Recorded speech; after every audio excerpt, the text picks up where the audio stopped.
Death at Rottingdean, Chapter 29. All is riddle, and the key to a riddle is another riddle. Ralph Waldo Emerson, The Conduct of Life, 1860. After Charles's interview with Harry Todwell, he and Kipling drove to Brighton to talk to the chief constable.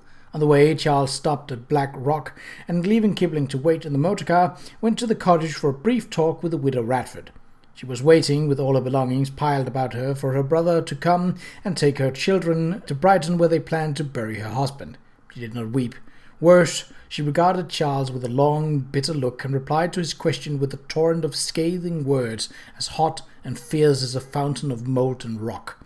Feeling depressed and hollow, Charles climbed back into the Panhard. Kipling looked at him searchingly, as if to ask him how the conversation had gone, then thought better of it, and pulling his motoring goggles over his eyes, sat back in the seat.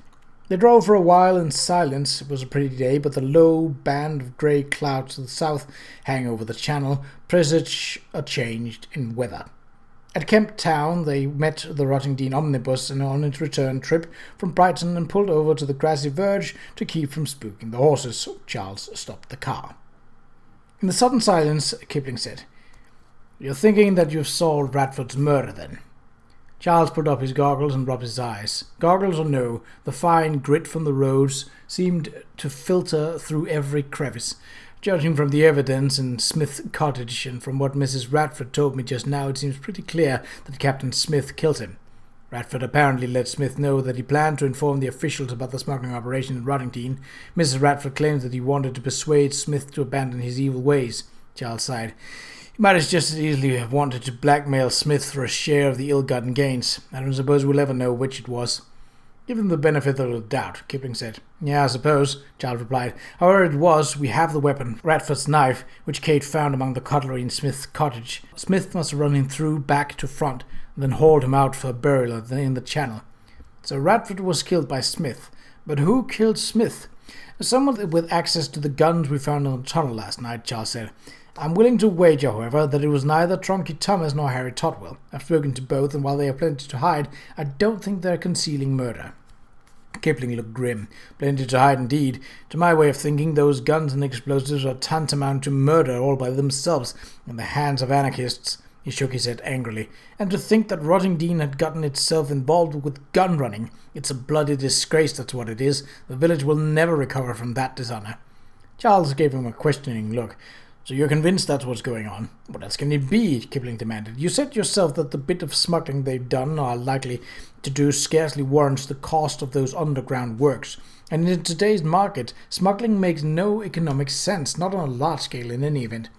"I've got to agree with you there," Charles said. "And the guns are critical, there's no getting around that, but still," he frowned. "Still what?" Kipling asked. "You're thinking there's something else." "It's the map overlays," Charles said. "They don't fit a smuggling venture nor a gun-running operation either. That's the one piece of the puzzle that makes no sense to me at all."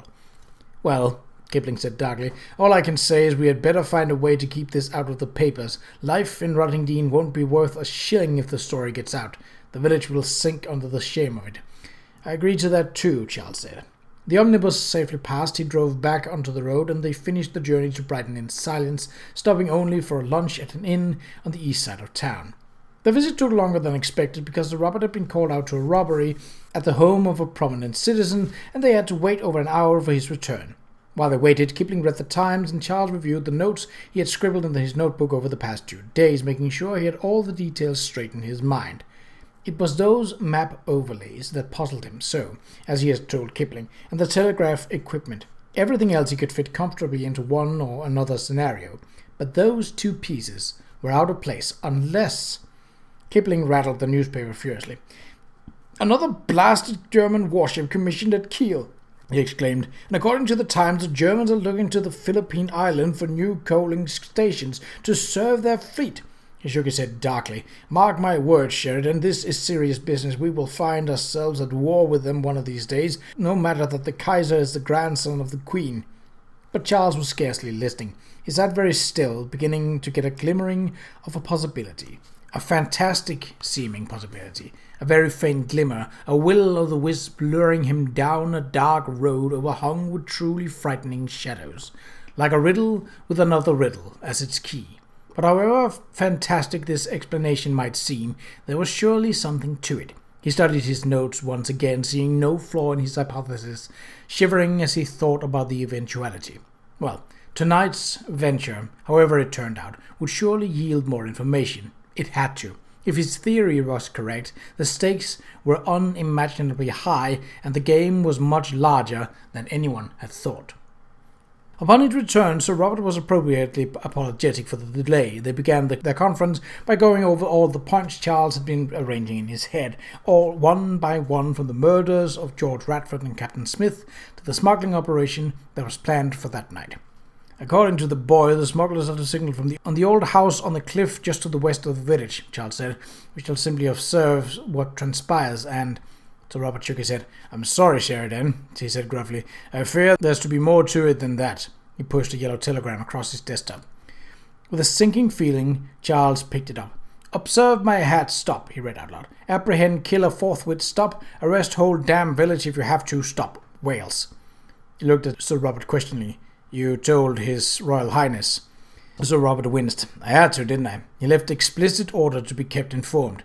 Kipling was gloomy. "To be sure, but if you bring your men down to the coast en masse, it's bound to get into the newspapers. You know what a fuss they'll make of it. Underneath, the story is desperately tawdry, but on the surface it reads like a romantic fiction. Smuggling, secret tunnels, hidden guns, all the trappings of a cheap adventure novel."